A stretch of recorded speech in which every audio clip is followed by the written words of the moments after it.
स्वागत है दोस्तों आपका हमारा इस YouTube चैनल पे। दोस्तों, जैसा कि मैंने कहा था कि 66वीं बीपीएससी का एग्ज़ाम जो है वो हमारा 27 दिसंबर को होगा और ये आ चुका है। और आप लोग के लिए एक बहुत बड़ी खुशखबरी है कि जो पहले सीट था वो अब सीट बढ़ चुकी है, यानी कि अब नंबर ऑफ चांसेस मतलब सिलेक्शन होने का पीटी में बहुत ही ज़्यादा बढ़ गया है। तो जिस तरह से मैं तैयारी करवा रहा हूँ आप लोग उस तरह से तैयारी करें। और कुछ वीडियो और हमारे आएंगे। और बहुत सारे लोग कमेंट्स कर रहे थे कि सर नेक्स्ट वीडियो नहीं आ रहा, नेक्स्ट वीडियो नहीं आ रहा। तो आप सभी समझते हैं कि अगर नेक्स्ट वीडियो नहीं आ रहा तो उसके पीछे कुछ ना कुछ वजह रहती है। यही वजह है कि वो नहीं आ पा रही थी कुछ इधर कुछ दिनों से। ठीक है, तो मैं कोशिश करूंगा कि 16 तक आपका जो भी टेस्ट सीरीज करवाना होगा मुझे वो करवा दूंगा। उसके बाद एक बार मैं बता दूंगा कि कहाँ से एग्ज़ाम आते हैं बीपीएससी पीटी का, और आप लोग क्या क्या टेस्ट सीरीज के लिए या फिर उस क्रैक करने के लिए बीपीएससी पीटी को क्या चीज़ पढ़ें कि आप आसानी से क्रैक कर सकें। तो जैसा कि हमारे इस वीडियो को बिहार दरोगा के अभ्यर्थी भी देखते हैं और बीपीएससी के अभ्यर्थी भी देखते हैं, तो चूंकि ये टेस्ट सीरीज दोनों के लिए बेस्ट है, इस वजह से आप दोनों इसे देखिए। तो यहाँ पे हम दृष्टि का टेस्ट 1 टेस्ट 2 करवाए थे। और जैसे ही मैंने मतलब वो दोनों करवाया तो बहुत उसका अच्छा रिस्पांस मिला। बहुत सारे लोग बोल रहे थे कि सर इसका नेक्स्ट टेस्ट सीरीज भी लाइए। तो आज नेक्स्ट मैं 3 टेस्ट सीरीज लाया हूँ। और एक चीज़ और बोल दे कि जैसा कि मेरा 2 चैनल बनाया हुआ हूँ, एक है टेस्ट सीरीज एकेडमी और एक है कन्फ्यूज़न 9.2.11। तो आप लोग कंफ्यूज मत होइएगा। टेस्ट सीरीज एकेडमी पे चूंकि सब्सक्राइबर कम है इसलिए वहाँ भी वीडियो अपलोड होता है, और हमारे कन्फ्यूज़न 9.2.11 पे भी टेस्ट सीरीज अपलोड होते हैं एक ही वीडियो। तो आप लोग अगर इसका पीडीएफ पाना चाहते हैं तो आप हमारे टेलीग्राम चैनल को जरूर ज्वाइन कर लीजिएगा। अगर आप खुद से ज्वाइन होना चाहते हैं तो टेलीग्राम पे आप कन्फ्यूज़न 9.2.11 सर्च कीजिए, वहाँ से आप डायरेक्ट ज्वाइन कर सकते हैं। और वैसे मैं लिंक सारे चीज़ का इसमें दे दूंगा। और जो लोग एडिटोरियल दृष्टि को फॉलो करना चाहते हैं तो जो भी मैं वीडियो अब तक बना चुका हूँ उसका एक डिस्क्रिप्शन बॉक्स में सारे वीडियोज़ का, सारे टेस्ट सीरीज़ का मैं लिंक दे दे रहा हूँ। वहाँ से आप लोग जाकर और भी वीडियोज़ हमारे टेस्ट सीरीज़ देख सकते हैं। तो चलिए ज़्यादा देर न करते हुए शुरू करते हैं। तो देखिए, यहाँ पे इंग्लिश और हिंदी दोनों मीडियम में है क्वेश्चन पेपर हमारे पास। तो आप लोग मैं ज़्यादातर हिंदी मीडियम के पहले भी बता चुका हूँ कि ज़्यादा मेरे सब्सक्राइबर जो है बिहार के और हिंदी मीडियम से ही आते हैं। तो यही वजह है मैं हिंदी मीडियम में क्वेश्चन पढ़ूंगा, आंसर दूंगा। और हो सकता है आंसर कुछ जो रहेगा ऐसे ये सेट जो है हिंदी इंग्लिश वो दोनों मैं टेलीग्राम पे दे दूंगा। वहाँ से आप हिंदी इंग्लिश और आप देख सकते हैं क्वेश्चन पेपर, और आंसर की जो है वो हमारे आप वीडियो से मिला सकते हैं। तो चलिए, जैसा कि बीपीएससी में शुरुआत में 10 क्वेश्चन रहते हैं मैथ्स के, तो यहाँ पे मैथ्स का मैं केवल आंसर की बताते जाऊंगा। उसके बाद जो भी जीके का क्वेश्चन आएगा उसका मैं एक्सप्लेनेशन भी करते जाऊंगा। तो चलिए सबसे पहले शुरू करते हैं टेस्ट सीरीज नंबर 3 दृष्टि पब्लिकेशन का, जो कि बेस्ट माना जाता है। पहला पूछ रहा है कि जैकब उत्तर पूर्व दिशा की ओर मुंह करके खड़ा है, वह दक्षिणावर्त दिशा में 90 डिग्री तथा फिर वामावर्त दिशा में 180 डिग्री एवं फिर उसी दिशा में एक बार और 90 डिग्री पर मुड़ता है, वह किस दिशा की ओर मुंह करके खड़ा होगा। तो पहला का जो सही आंसर हो जाएगा ऑप्शन डी हो जाएगा, दक्षिण पश्चिम की ओर मुंह करके खड़ा रहेगा। नेक्स्ट आइए दूसरा नंबर। ठीक है, दूसरा बोल रहा है कि निम्नलिखित में से कौन सा संख्या समूह में दूसरी संख्याओं से भिन्न है। तो दूसरा का देखिए, दूसरा का सही आंसर हो जाएगा ऑप्शन सी। तो देखिए ऑप्शन सी कैसे हो गया, तो यहां पे देखिए भिन्न बोल रहा है। तो देखिए पहला 3 डिजिट शुरुआत का देखिएगा, 3 + 1 + 2 तो 6 हो गया। तो 6 इक्वल लास्ट डिजिट के बराबर है। ठीक है, उसी तरह देखिए 4 + 2 + 3 9 हो रहा है, तो देखिए इस 9 के बराबर। उसी तरह देखिए 5 + 0 + 2 7 ये इसके बराबर, लेकिन यहाँ पे वो ऐसा सीरीज नहीं है, इसलिए ऑप्शन सी इसका सही हो जाएगा। तीसरा नंबर आइए, तीसरा बोल रहा है कि निम्नलिखित श्रृंखला में यहाँ पे श्रृंखला दिया गया है, यहाँ पे क्वेश्चन मार्क है और इस बोल रहा है कि क्वेश्चन मार्क पे क्या आएगा, तो इसका सही आंसर हो जाएगा ऑप्शन बी। ठीक है, तो नेक्स्ट आइए चौथा नंबर। चौथा यहाँ कूट भाषा में दिया है कि निश्चित कूट में 943 को बेड लिखा जाता है, 12448 को स्वीट लिखा जाता है, तो उसी कूट को इतना को क्या लिखा जाएगा। तो आप लोग देख लीजिएगा चौथा का और अपने हिसाब से इसे सॉल्व करने का प्रयास कीजिएगा। चौथा का है सही आंसर सी। ठीक है, नेक्स्ट आइए पांचवा नंबर में। पांचवा भी यहाँ पे एक क्वेश्चन है कि एक महिला की ओर इशारा करते हुए ब्लड रिलेशन का है, और ये जनरली कभी कभार तो वैसे पूछता नहीं है, लेकिन मैथ्स पूछता है, लेकिन ये यहाँ पे दे दिया गया है, फिर भी आप इसे एक और बना लीजिएगा। इसका आंसर होगा 5 का बी, बुआ। ठीक है, नेक्स्ट आइए 6 नंबर में। 6 नंबर बोल रहा है कि यदि दिसंबर 1991 का पहला दिन रविवार था तो दिसंबर 1991 का चौथा मंगलवार किस तिथि को रहा होगा। तो छठा का जो सही आंसर हो जाएगा ऑप्शन डी, 24/12/1991। नेक्स्ट आइए 7वां नंबर। 7वां पे यहाँ पे वेन डायग्राम दिया गया है और यहाँ पे आप लोग क्वेश्चन पढ़ लीजिएगा, मैथ्स है, और इसका सही आंसर होगा 7वां का बी। ठीक है, टी। नेक्स्ट है 8वां नंबर। तो 8वां नंबर आप लोग से बन जाएगा, इसका सही आंसर होगा ऑप्शन ई। क्यों? क्योंकि देखिए इसका जो सही आंसर हो जाएगा वो 7/2 होगा। ठीक है, इस वजह से उपरोक्त में से कोई नहीं होगा। नेक्स्ट आइए 9 नंबर। 9 नंबर का जो सही आंसर होगा आपका वो हो जाएगा बी ऑप्शन, 25%। ठीक है, उसी तरह नेक्स्ट आइए 10 नंबर मैथ्स में। 10 नंबर यहाँ पे मैथ्स पूछ रहा है क्या? हाँ, तो 10 नंबर पे यहाँ पे है, तो 10 नंबर का जो सही आंसर हो जाएगा ऑप्शन सी, 45 वर्ष। ठीक है, चलिए अब आइए हमारा सामान्य अध्ययन का, यहाँ पे आपको डिटेल में करवाते जाएंगे, जिसका जरूरत होगा डिटेल में देने का, और वैसे इसका आंसर की करवाते जाएंगे। ठीक है, चलिए 11 नंबर बोल रहा है कि किस परिघटना के कारण साबुन तथा अपमार्जक कपड़ों से दाग को सरलता से हटाने में सक्षम होते हैं। तो 11 का सही आंसर हो जाएगा ऑप्शन बी, पृष्ठ तनाव में कमी। यानी कि water is used as a cleaning agent, soap and detergent lower the surface tension of water. तो this is desirable for washing and cleaning since high surface tension of pure water does not allow it to penetrate easily between the fibers of materials where dirt particles or whiles molecules are held up. Okay, तो क्या होता है इसमें कि पृष्ठीय तनाव में कमी हो जाने के कारण ये जो है कपड़ों से दाग को सरलता से हटाने में सक्षम होता है। पृष्ठीय तनाव को इंग्लिश में बोलते हैं सरफेस टेंशन। ठीक है, तो सरफेस टेंशन यहाँ पे आप लोग याद रखिएगा, सरफेस टेंशन में कमी। नेक्स्ट आइए 12 नंबर। 12 नंबर बोल रहा है कि निम्नलिखित में से कौन अंतरिक्ष के एक निश्चित क्षेत्र को बाह्य वैद्युत क्षेत्र से सुरक्षित रखने की परिघटना है। तो 12 का सही हो जाएगा ऑप्शन डी, विद्युत स्थैतिक परिरक्षण। इसको इंग्लिश में बोलते हैं इलेक्ट्रोस्टैटिक शील्डिंग। ठीक है, तो ये आप लोग एक याद रखिएगा 12 नंबर। नेक्स्ट आइए 13 नंबर में।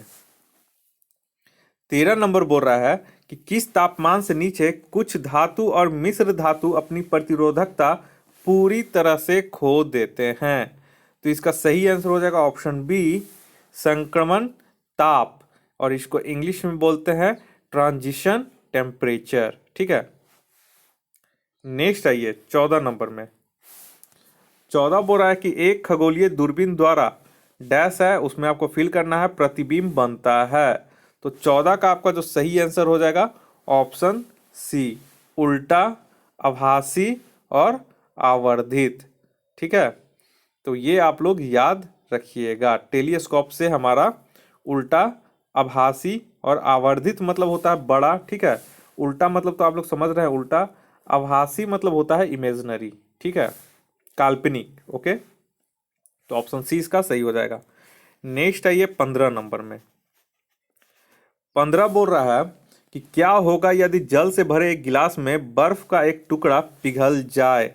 तो 15 का यहाँ पे पूछता है इस तरह का क्वेश्चन, यहाँ पे इसका सही हो जाएगा ऑप्शन सी, जल का स्तर समान रहेगा, यानी कि water level does not changes. ठीक है, तो ये आपका होता है किसके कारण?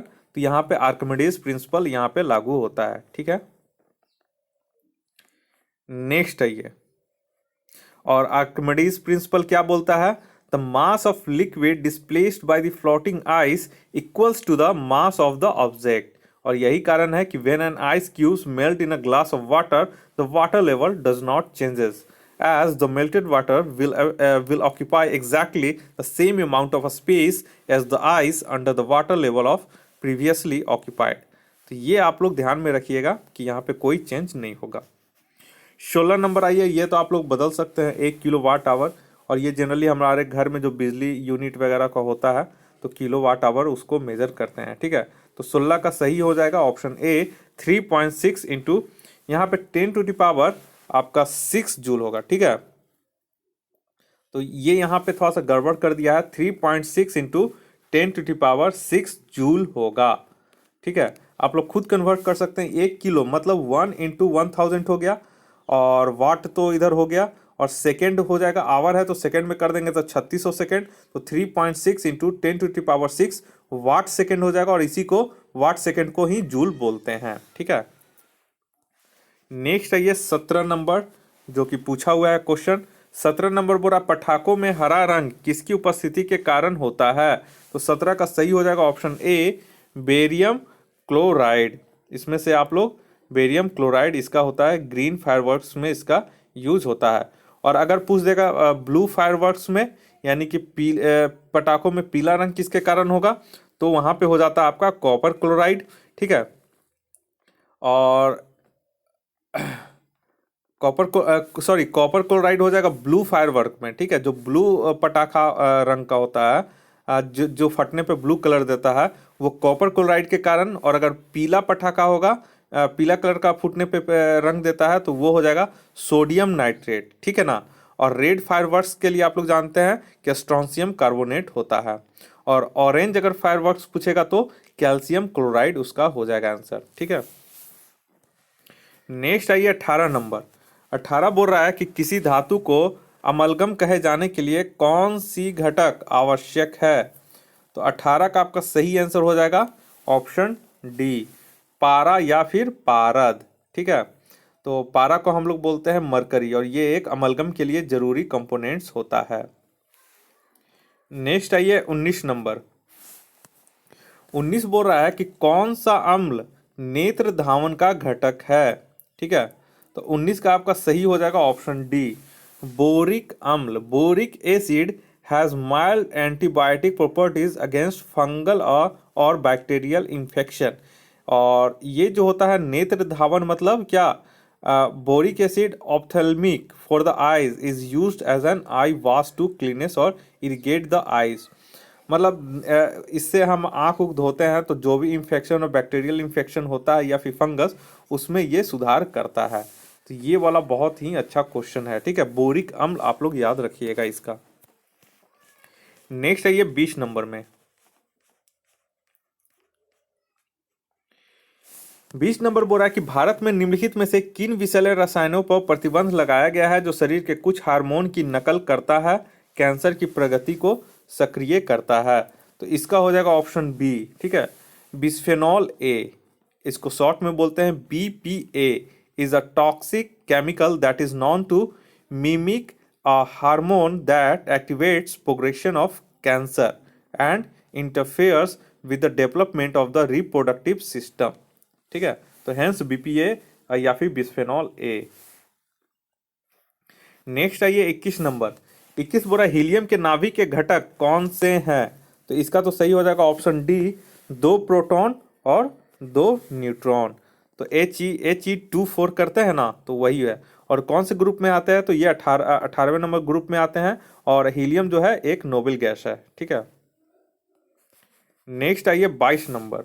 22 बोरा निम्नलिखित में से कौन ऊष्मा का सर्वोत्तम सुचालक है।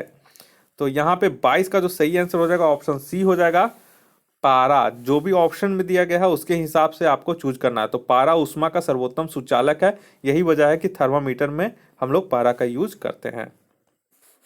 नेक्स्ट आइए 23 में। 23 बोरा की फिटकिरी निम्नलिखित में से किस प्रक्रिया द्वारा गंदे पानी को साफ करती है। तो 23 का जो सही आंसर हो जाएगा ऑप्शन डी स्कंदन। तो स्कंदन को बोलते हैं एन एलम। तो alum is a type of chemical compound usually एक मिनट सॉरी स्कंदन को जो यहाँ पे इंग्लिश में हम लोग बोलते हैं, इसको बोलते हैं हम लोग कोगुलेशन, ठीक है। तो आप लोग को कोगुलेशन जो होता है स्कंदन को बोला जाता है। तो जो इंग्लिश मीडियम में होंगे वो समझ गए होंगे कि किस प्रक्रिया द्वारा गंदे पानी को साफ करती है फिटकिरी। तो यहाँ पे हो जाएगा स्कंदन, ठीक है। तो स्कंदन मतलब कोगुलेशन। नेक्स्ट आइए 24 नंबर में।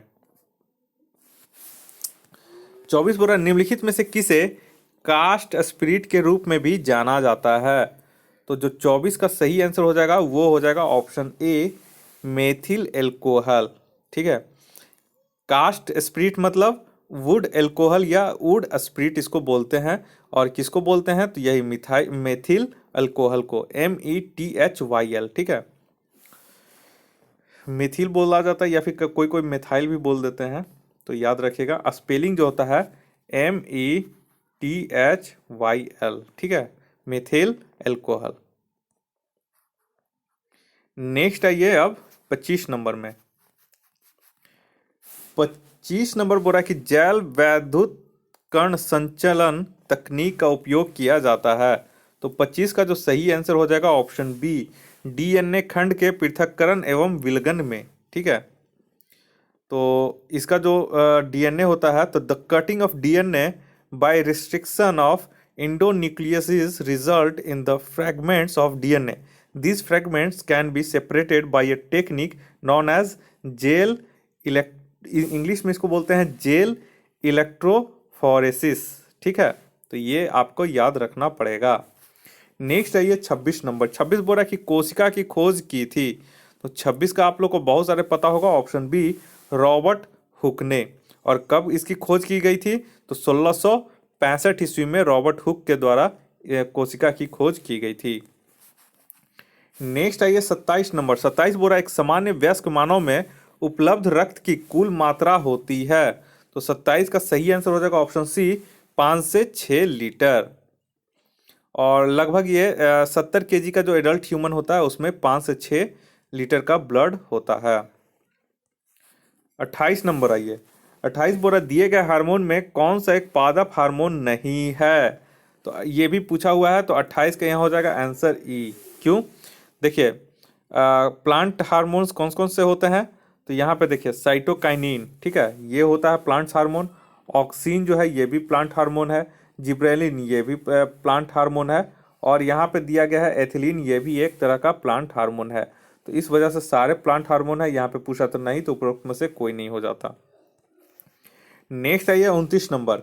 29 बोला पत्तियों द्वारा तैयार भोजन को पौधे के विभिन्न भागों में संवहन के लिए उत्तरदायी पादप उत्तक है।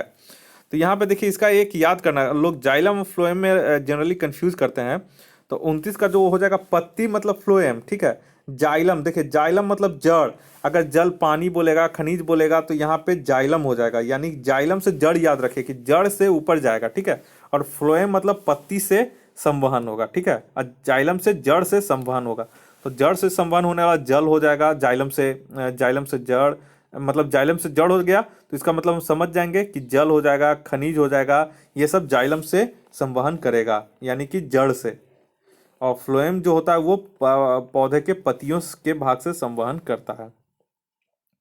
तो इसका जो संवहन करता है पौधे को पत्तियों द्वारा तैयार, तो इसका हो जाएगा फ्लोएम। ठीक है, 30 नंबर आइए।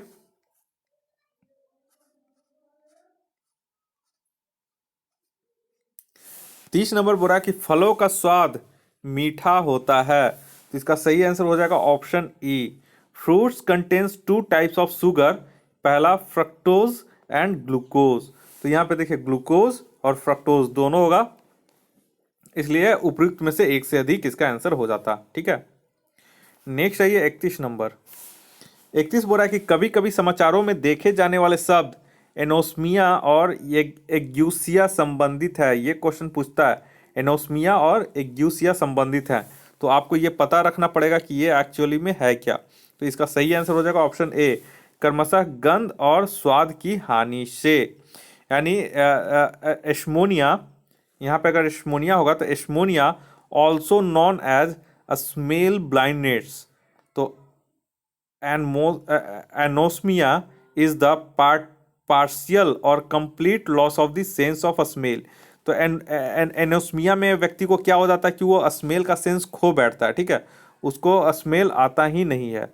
और एग्यूसिया में क्या होता है कि स्वाद आपका लॉस हो जाएगा, मतलब स्वाद आपको किसी भी भोजन का या किसी भी चीज़ का स्वाद आपको नहीं मिलेगा। तो ये दोनों बीमारी से एनोस्मिया से जो ग्रसित होते हैं उनका गंध का एकदम सेंस खत्म हो जाता है, और जो एग्यूसिया से पीड़ित होते हैं उनका स्वाद का सेंस खत्म हो जाता है। नेक्स्ट आइए 32 नंबर। 32 बोरा इंसुलिन में निम्नलिखित में से कौन सा ट्रेस तत्व होता है? तो 32 का आपका सही आंसर हो जाएगा ऑप्शन डी, जिंक। ठीक है। और यहाँ पे insulin is a hormone made by the pancreas that allows the body to use sugar यानी कि glucose from carbohydrates in the food. ठीक है, ओके। नेक्स्ट आइए 33 नंबर में। 33 बोरा की गुप्तकालीन सिक्के बिहार के किस स्थान पर पाए गए थे? तो 33 का सही हो जाएगा ऑप्शन ए, हाजीपुर। ठीक है। नेक्स्ट आइए आपका 34 नंबर। 34 बोरा बिहार पर पहला मुस्लिम आक्रमणकारी निम्नलिखित में से कौन था? तो 34 को ये सबको याद होगा, option C, Bakhtiyar Khilji. Next आइए 35 नंबर में। 35 बोल रहा है कि कुम्हार के चाक का आविष्कार निम्नलिखित में से किस काल में हुआ? तो 35 का सही हो जाएगा ऑप्शन सी, नवपाषाण काल में, और इसको इंग्लिश में बोलते हैं नियोलिथिक पीरियड। 36 नंबर आइए। 36 बोरा भारत के निम्नलिखित में से किन राज्यों में नागार्जुन गुहालेख पाए गए हैं? तो 36 का जो सही आंसर हो जाएगा वो ऑप्शन बी, बिहार। और ये नागार्जुन गुहालेख बिहार में कहाँ पे है? तो जहानाबाद डिस्ट्रिक्ट में है। ठीक है, तो जो जहानाबाद के होंगे उनको नागार्जुनी केव का पता होगा। नेक्स्ट आइए 37 नंबर। 37 बोरा की अष्टधाई नामक पुस्तक किसके द्वारा लिखी गई थी? तो 37 का सही हो जाएगा ऑप्शन डी, पाणिनि के द्वारा। और पाणिनि अष्टधाई क्या है? तो अष्टधाई एक संस्कृत मतलब संस्कृत के ग्रामर से संबंधित है, और इसका जो रचना हुआ था 6th और टू 5th सेंचुरी के बीच हुआ था, और पाणिनि के द्वारा इनका रचना किया गया था। ठीक है। 38 नंबर आइए। 38 बोरा की भीमबेटका शैलाश्रय भारत के किस राज्य में स्थित है? तो 38 का आपका सही आंसर हो जाएगा ऑप्शन सी, मध्य प्रदेश। ठीक है।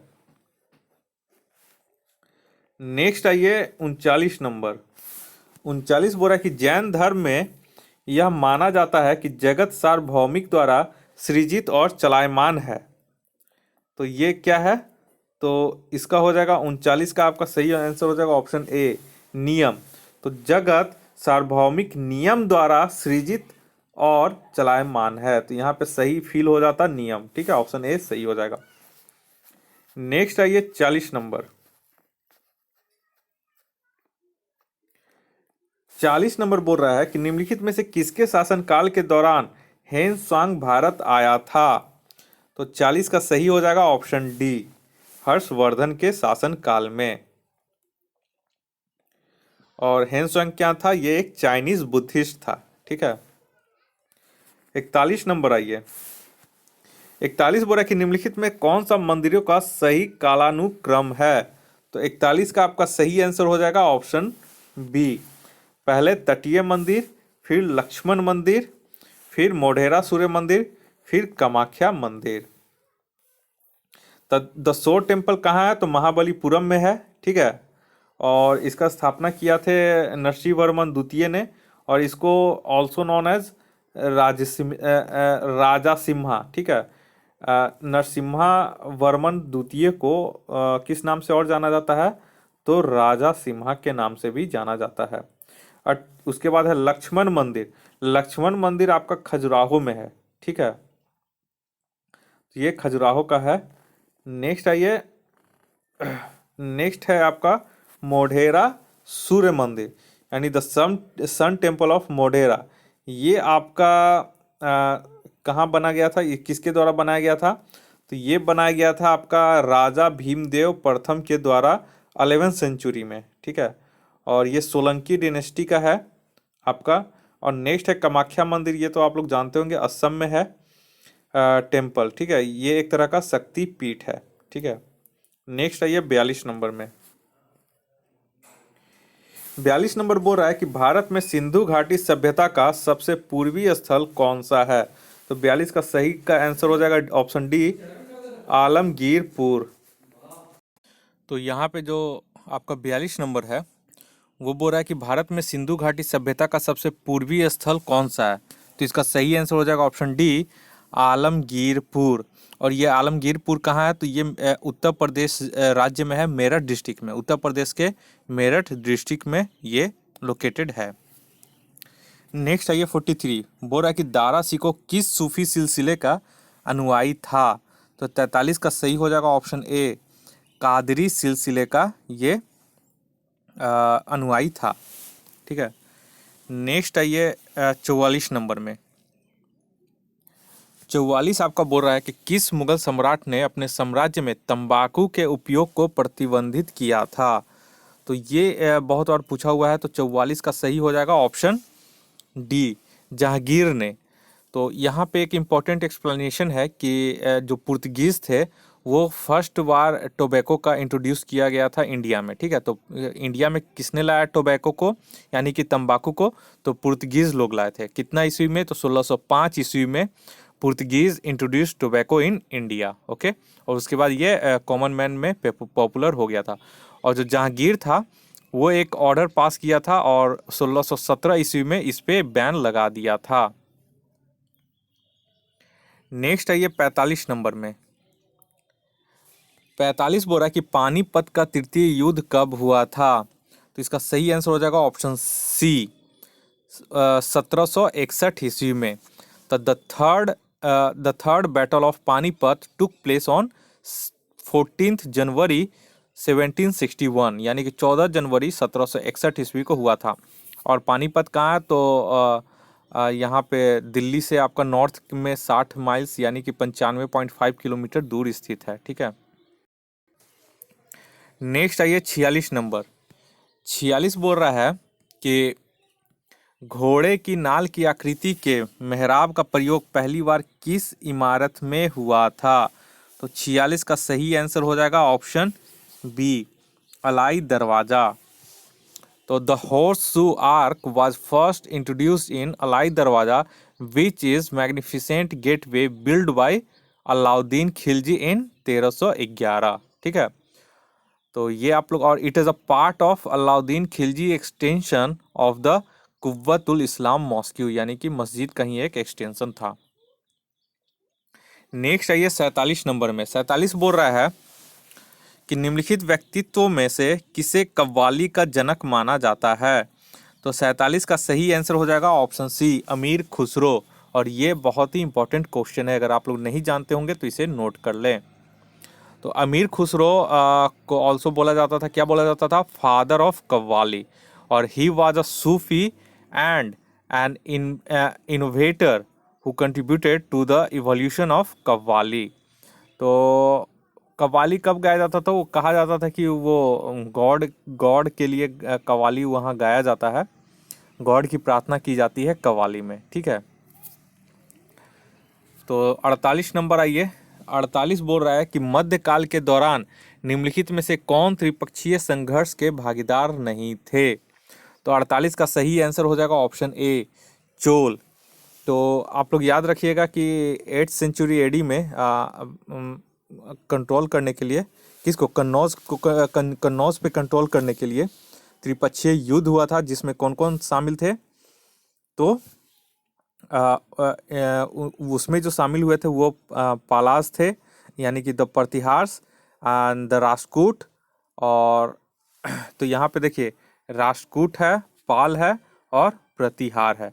ये त्रिपक्षीय जो संघर्ष हुआ था वो राष्ट्रकूट में, गुर्जर, प्रतिहार और पाल में हुआ था, जिसमें चोल भागीदार नहीं था, इसलिए चोल इसका सही आंसर हो जाएगा 48 का।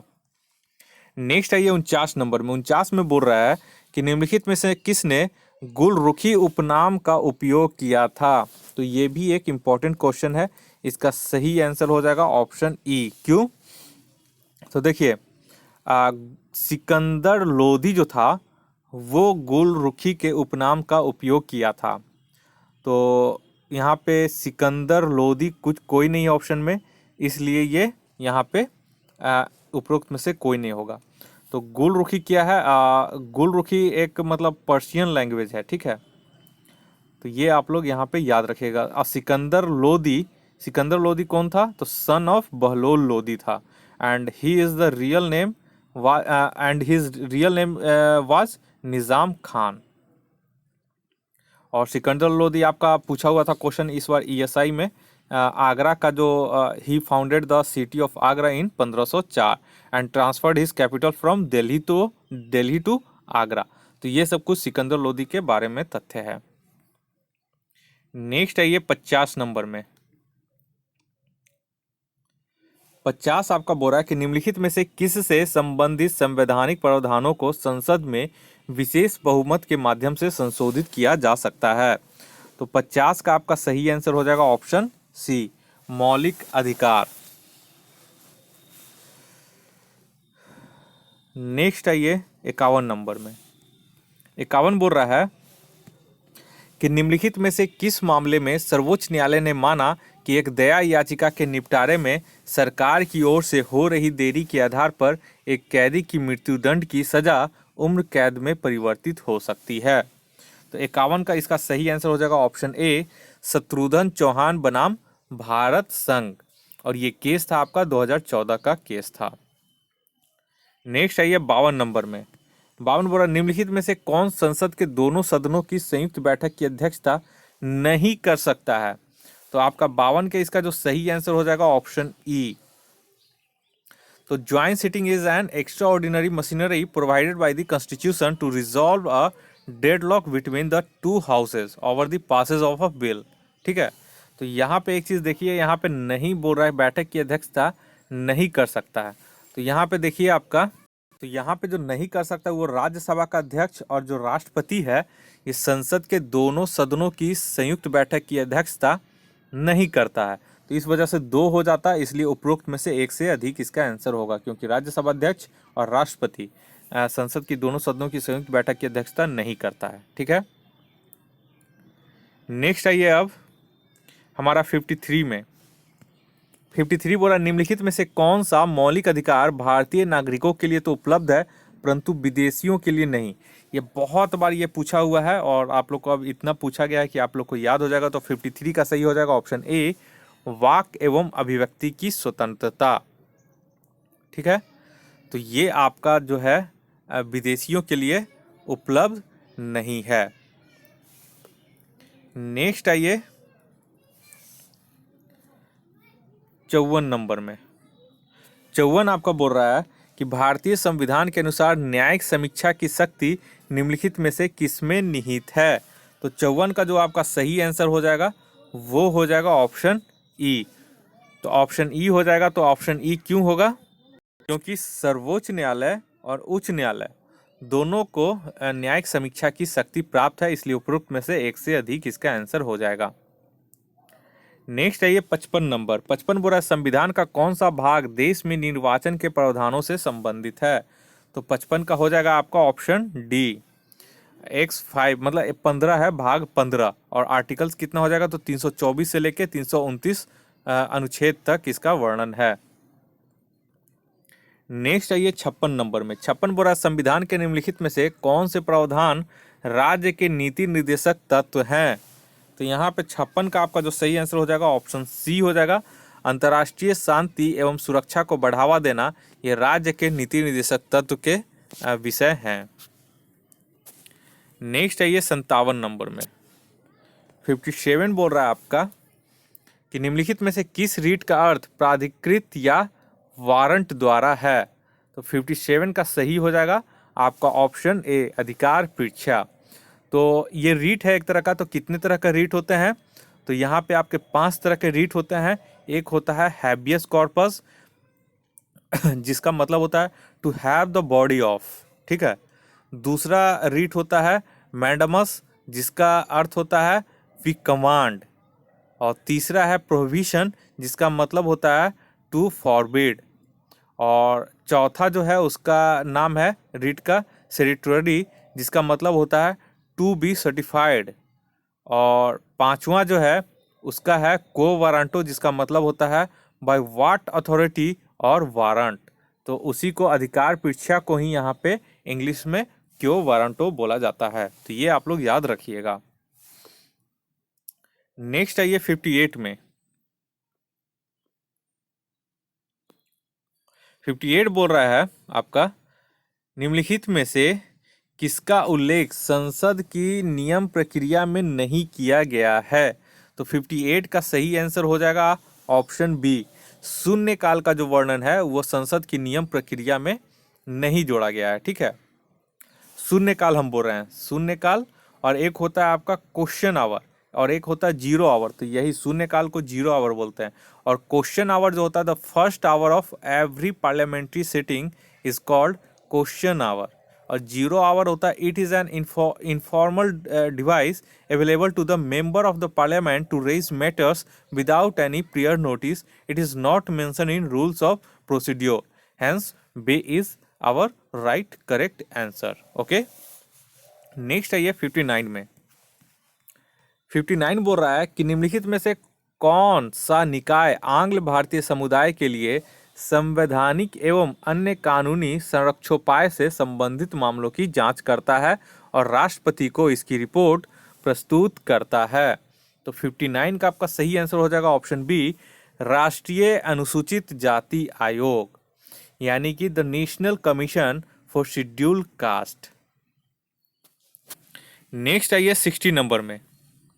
60 बोल रहा है भारतीय संविधान 73वां संविधान संशोधन अधिनियम 1992 उन सभी राज्यों में पंचायती राज की त्रिस्तरीय प्रणाली को प्रदान करता है जिनकी जनसंख्या है।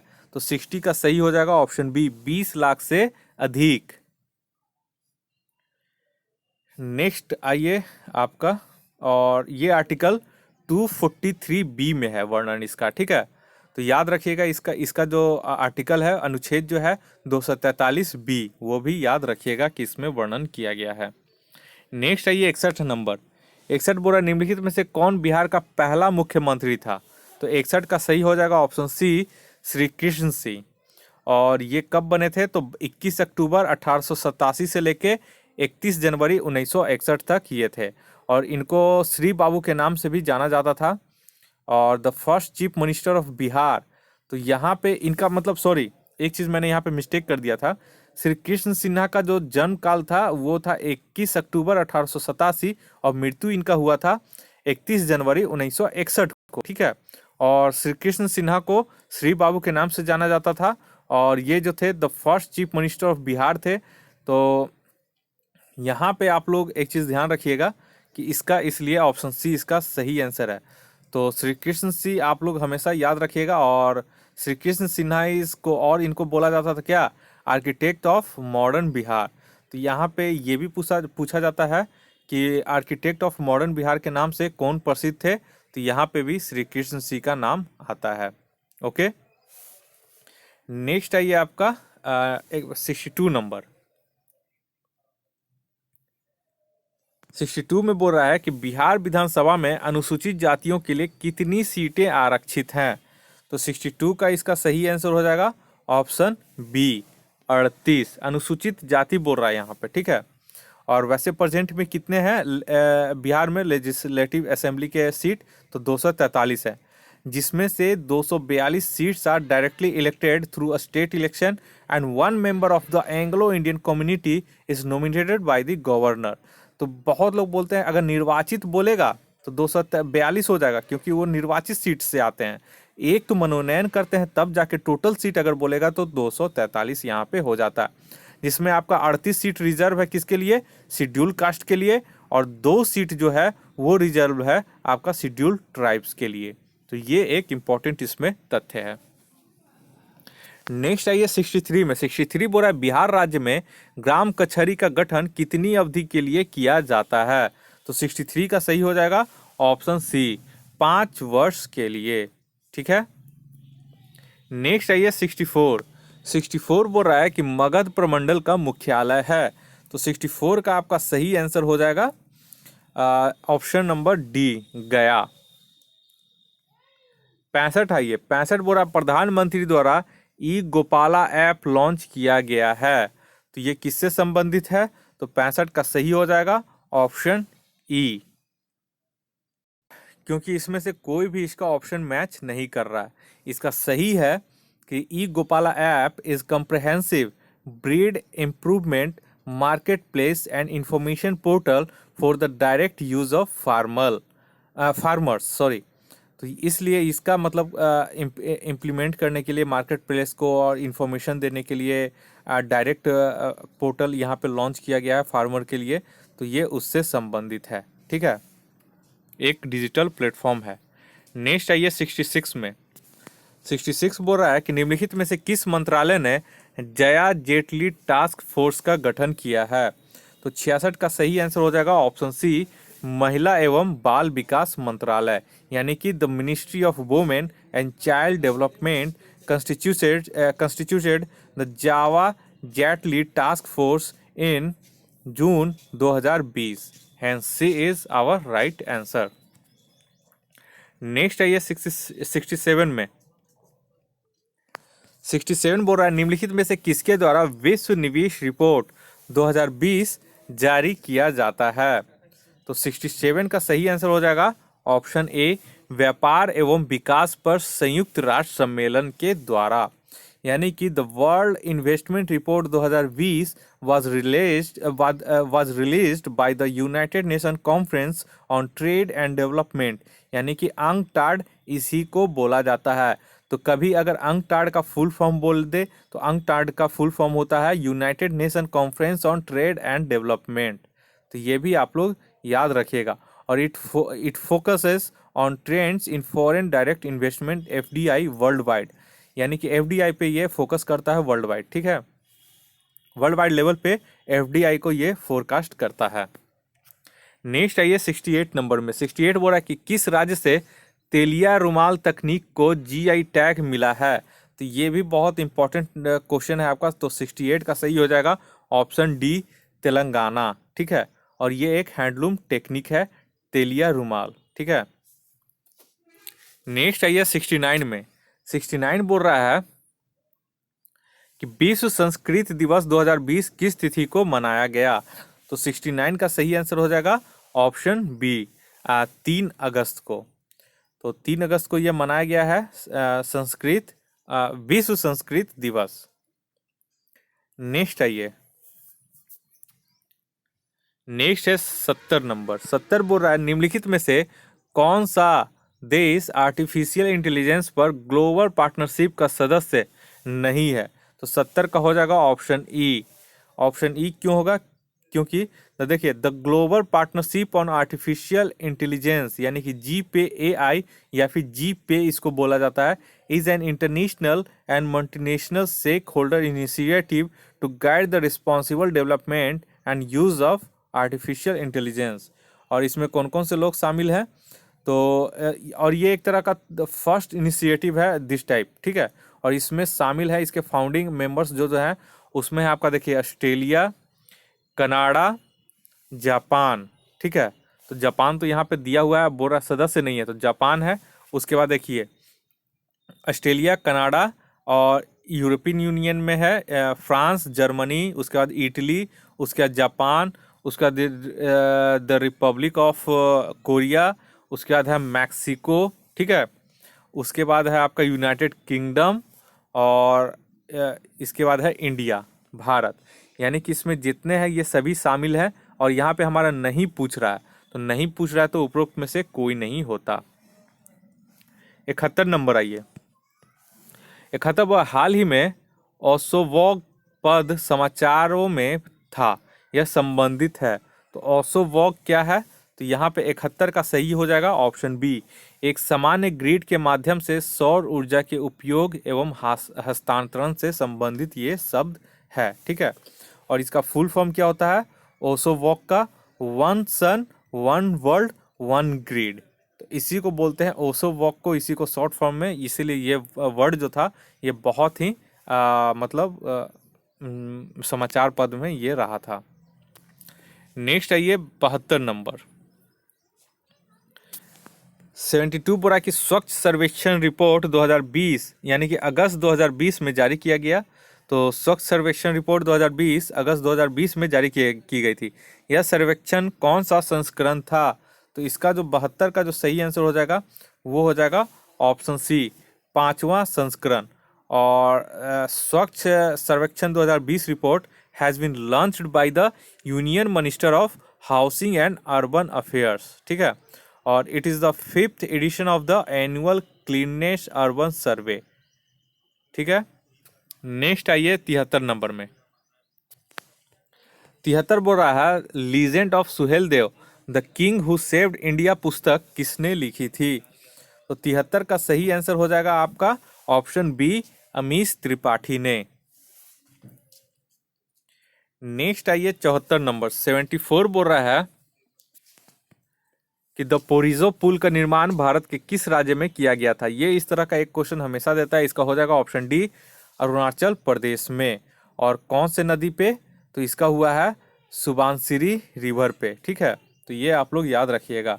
नेक्स्ट आइए 75 में। 75 बोल रहा है कि वैग 12 नामक भारतीय रेलवे का पहला 12,000 HP का इलेक्ट्रिक इंजन कहाँ बनाया गया है? तो 75 का आपको याद रखिएगा। 75 का इसका ऑप्शन होगा option A, Madhepura electric locomotive, जो कि बिहार में ये सिचुएटेड है। और इसका मैन्युफैक्चरर कौन है? तो वही Madhepura electric locomotive private limited. और इसका शॉर्ट फॉर्म बोलता है MELPL। ठीक है, तो कभी कभी फुल फॉर्म ना दे करके पूछ देगा MELPL, तो आप लोग को ये भी एक तरह से याद रखना है। जिसमें स्टॉक होल्डिंग कितना है? तो इंडियन रेलवे का स्टॉक होल्डिंग है 74% और बाकी का है 26%। बाकी का इसमें प्राइवेट सेक्टर का इसमें लगा हुआ है और कुछ FDI भी इसमें इन्वेस्टमेंट किया गया है। ठीक है, नेक्स्ट आइए 76 नंबर में। 76 बोल रहा है कि चक्रवात अम्फान से कौन सा देश प्रभावित हुए थे? तो 76 का हो जाएगा ऑप्शन ई। क्यों? क्योंकि भारत और बांग्लादेश इससे प्रभावित हुए थे, तो एक से अधिक इसमें हो जाएगा। 77 आइए। 77 बोल रहा है कि निम्नलिखित में से किसे EY world entrepreneur of the year 2020 का पुरस्कार मिला है? तो 77 का जो सही आंसर हो जाएगा ऑप्शन बी हो जाएगा, डॉक्टर किरण मजूमदार शॉ। और doctor Kiran Mazumdar Shaw, the executive chairperson of Indian based Biocon Limited, was awarded the EY world entrepreneur of the year 2020 at a ground breaking virtual award ceremony. यानी कि एक वर्चुअल अवार्ड में इन्हें virtual एक ceremony में इन्हें award दिया गया। ये कौन थे? तो ये बायोकॉन लिमिटेड के चेयरपर्सन हैं। ठीक है, नेक्स्ट आइए 78 नंबर में।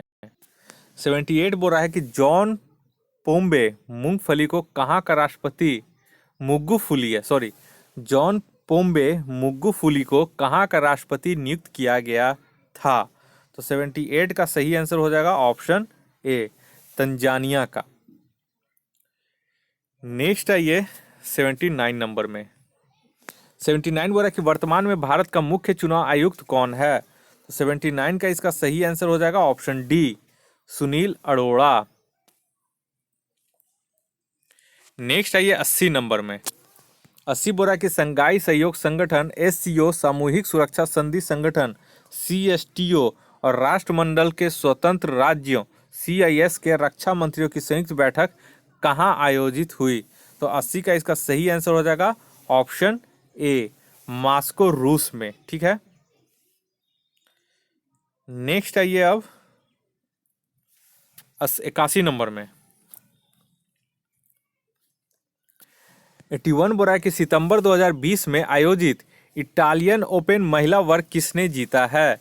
तो 81 का इसका सही आंसर हो जाएगा ऑप्शन सी, सिनोमा हालेप। और ये कहाँ की है? तो ये रोमानिया के हैं और ये पहला बार ऐसा है कि उन्होंने इटालियन ओपन टाइटल जीता है। ठीक है, और कब जीते हैं ये? तो ये इटली में हुआ था सितंबर 2020 में, उसी में इन्होंने ये अवार्ड जीता है। नेक्स्ट आइए 82 में। 82 बोल रहा है कि 63वीं राष्ट्रीय शूटिंग चैंपियनशिप में पुरुष वर्ग की 10 मीटर एयर पिस्टल में स्वर्ण पदक किसने जीता? तो 82 का सही आंसर हो जाएगा ऑप्शन बी, सौरभ चौधरी। ठीक है, और ये जो 63rd आपका नेशनल शूटिंग चैंपियनशिप हुआ था, ये कहाँ हुआ था? तो भोपाल मध्य प्रदेश में हुआ था। तो ये भी आप लोग याद रखिएगा। नेक्स्ट आइए 83 में। 83 बोला निम्नलिखित में से किन्हें चिकित्सा क्षेत्र में 2020 के नोबेल पुरस्कार से सम्मानित किया गया है? तो यहाँ पे बोल रहा है चिकित्सा क्षेत्र में, तो 83 का इसका आंसर हो जाएगा ऑप्शन ई। क्यों? तो देखिए, the 2020 Nobel prize in psychology और मेडिसिन इसको बोलता है, ठीक है। तो साइकोलॉजी और medicine has been awarded jointly to, यहाँ पे एक हो जाएगा आपका हार्वे जे अल्टर, ठीक है, और एक हो जाएगा माइकल ह्यूटन। तो ये दोनों को संयुक्त रूप से मिला था, इसलिए एक से अधिक यहाँ पे हो जाएगा। 84 आइए। 84 बोला कि भानु अथैया का हाल ही में निधन हो गया, वह निम्नलिखित में से किस क्षेत्र से संबंधित थी? तो 84 का सही आंसर हो जाएगा ऑप्शन सी, फिल्म उद्योग से, ठीक है, और कस्टम डिजाइन भी थी, ठीक है। नेक्स्ट आइए 85 नंबर में। 85 नंबर बोल रहा है कि अटल सुरंग समुद्र तल से 10,000 फीट ऊपर विश्व की सबसे लंबी हाईवे सुरंग है, इसकी लंबाई क्या है? तो ये क्वेश्चन आप लोग याद कर लीजिए, क्वेश्चन भी याद कर लीजिए और इसका आप लोग आंसर भी याद कर लीजिएगा। तो 85 का जो सही आंसर हो जाएगा ऑप्शन बी हो जाएगा 9.02 किलोमीटर। और इसका उद्घाटन हमारे प्राइम मिनिस्टर नरेंद्र मोदी द्वारा किया गया था, और कब किया गया था? तो 3 अक्टूबर 2020 को इसका उद्घाटन किया गया था। और नेक्स्ट है ये, और इसका ये जो अटल सुरंग है, इसे किसके द्वारा बनाया गया था? तो इसका जो निर्माण किया गया था BRO के द्वारा किया गया था, यानी कि बॉर्डर रोड्स ऑर्गेनाइजेशन के द्वारा इसका निर्माण रोहतांग पास के पास किया गया था, जो कि ईस्टर्न पीर पंजाल रेंज में स्थित है, ठीक है। तो ये आप लोग याद रखिएगा। नेक्स्ट आइए 86 नंबर में। 86 बोल रहा है कि निम्नलिखित में से किस राज्य ने भारत में पहली बार समुद्री एम्बुलेंस की शुरुआत की? तो ये भी एक बहुत ही इंपॉर्टेंट क्वेश्चन है। 86 का सही हो जाएगा ऑप्शन बी, केरल। केरल द्वारा फर्स्ट एवर मरीन एम्बुलेंस, जिसका नाम है प्रतीक्षा, उसका इन्होंने शुरुआत की है, ठीक है। नेक्स्ट आइए 87 नंबर में। 87 बोला कि हरा परिसर योजना भारत के किस राज्य से संबंधित है? तो 87 का आपका सही आंसर हो जाएगा ऑप्शन बी, बिहार से। और Hara Parisar scheme was launched in Bihar in 2015 by its environment, forest and climate change department, hence B is our right answer. Next आइए 88 नंबर में। 88 बोला कि हाल ही में म्यांमार के राष्ट्रपति विन मिंट द्वारा बिहार के निम्नलिखित स्थानों में से किस स्थान की यात्रा की गई थी? तो 88 का इसका सही आंसर हो जाएगा ऑप्शन ए, बोध गया। जनरली बिहार का बोध गया फेवरेट है बौद्ध धर्म से संबंधित, इसलिए बहुत सारे लोग वहाँ पे भ्रमण करने जाते हैं। तो यहाँ पे म्यांमार के राष्ट्रपति कौन है? तो विन मिंट के द्वारा बोध गया का यात्रा की गई थी। नेक्स्ट है 89 में। 89 बोल रहा है हाल ही में भारत सरकार के डाक विभाग और बिहार सरकार के बागवानी विभाग ने बिहार के लोगों के घर तक किस फल फूलों की आपूर्ति के लिए भागीदारी की थी? तो 89 का ये न्यूज़ में भी था, और आप लोग ये पोस्ट ऑफिस के द्वारा भी इसे मंगा सकते थे। तो इसका एक बार में देख के ही पता चल जा रहा है कि इसका ऑप्शन ई होगा, क्योंकि आम और लीची को इसमें शामिल किया गया था, तो एक से अधिक इसमें हो जाता। 90 नंबर आइए। 90 बोल रहा है कि बिहार में महात्मा गांधी सेतु के नवीकरण हेतु कितनी राशि उपलब्ध करवाई गई है? तो 90 का इसका सही आंसर हो जाएगा ऑप्शन डी, 1742 करोड़ रुपए। नेक्स्ट आइए अब आपका 91 नंबर में। 91 में बोला जा रहा है कि निम्नलिखित ऑनलाइन खुदरा दिग्गज कंपनियों में से किसने अगस्त 2020 में उद्योग केंद्रित अनुसंधान के लिए IIT पटना के साथ एक समझौता ज्ञापन पर हस्ताक्षर किया है? तो 91 का आपका सही आंसर हो जाएगा ऑप्शन सी, फ्लिपकार्ट ने। नेक्स्ट आइए 92 नंबर में। 92 बोल रहा है, 92 में बोला जा रहा है कि भारत के निम्नलिखित में से किस राज्य की काबर ताल आर्द्र भूमि को हाल ही में रामसर स्थल घोषित किया गया है? तो 92 का हो जाएगा ऑप्शन ई। क्यों? क्योंकि देखिए ऑन 16 अक्टूबर 2020 को रामसर कन्वेंशन डिक्लेयर्ड कावड़ ताल वेटलैंड ऑल्सो नॉन एज कनवार झील इन बेगूसराय बिहार। तो बेगूसराय बिहार, यहाँ बिहार कोई ऑप्शन नहीं है, इसलिए इसका राइट आंसर हो जाएगा उपरोक्त में से कोई नहीं। नेक्स्ट आइए 93 नंबर। 93 बोल रहा है कि केंद्रीय मंत्री रामविलास पासवान का कुछ समय पहले निधन हो गया।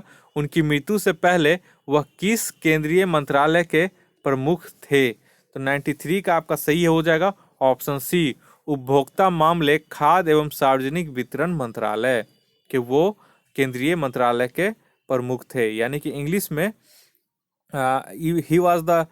he was heading the Minister of Consumer Affairs, Food and Public Distribution। ठीक है, और उनका कौन सा इलेक्टेड कंस्टिट्यूंसी था? तो हाजीपुर उनका कंस्टिट्यूंसी था, जो कि बिहार में स्थित है। और इनका जन्म कब हुआ था रामविलास पासवान का? तो इनका जन्म 5 जुलाई 1946 को खगड़िया, जो कि ईस्टर्न मतलब पूर्वी बिहार में स्थित है, वहां से इनका जन्म हुआ था 5 जुलाई 1946 को। और इनका पार्टी का नाम क्या था? तो he was the leader of the लोक जनशक्ति पार्टी, यानी कि एलजेपी इनका पार्टी का नाम था। 94 आइए। 94 बोला कि भारत में नीतिगत उद्देश्यों के लिए मुद्रास्फीति को सामान्यतः मापा जाता है। तो 94 का यहाँ पे सही आंसर हो जाएगा आपका ऑप्शन ए, उपभोक्ता मूल्य सूचकांक संयुक्त रूप से, यानी कि ग्रामीण और शहरी क्षेत्र इसमें दोनों शामिल होते हैं। और उपभोक्ता मूल्य सूचकांक यानी कि कंज्यूमर प्राइस इंडेक्स यानी कि सीपीआई इसको बोला जाता है। नेक्स्ट आइए 95 में। 95 बोल रहा है कि उस नीति को क्या कहते हैं जो ब्याज दरों तथा प्रचलन में मुद्रा आपूर्ति से संबंधित है और इसका प्रबंधन आमतौर पर केंद्रीय बैंक द्वारा किया जाता है। तो 95 का इसका सही आंसर हो जाएगा ऑप्शन बी, मौद्रिक नीति, यानी कि इसका हो जाएगा मॉनेटरी पॉलिसी। ठीक है, तो मॉनेटरी पॉलिसी जो होता है वो आरबीआई के द्वारा किया जाता है। नेक्स्ट आइए 96 नंबर में। 96 आपका बोल रहा है कि प्रायः हम जैम ट्रिनिटी यानी कि JAM ट्रिनिटी पद के बारे में सुनते हैं, निम्नलिखित में से कौन सा इसका मुख्य उद्देश्य है? तो 96 का इसका सही आंसर हो जाएगा ऑप्शन बी, प्रत्यक्ष लाभ हस्तांतरण, या जैसे कि जनधन योजना, आधार हो गया, मोबाइल नंबर हो गया।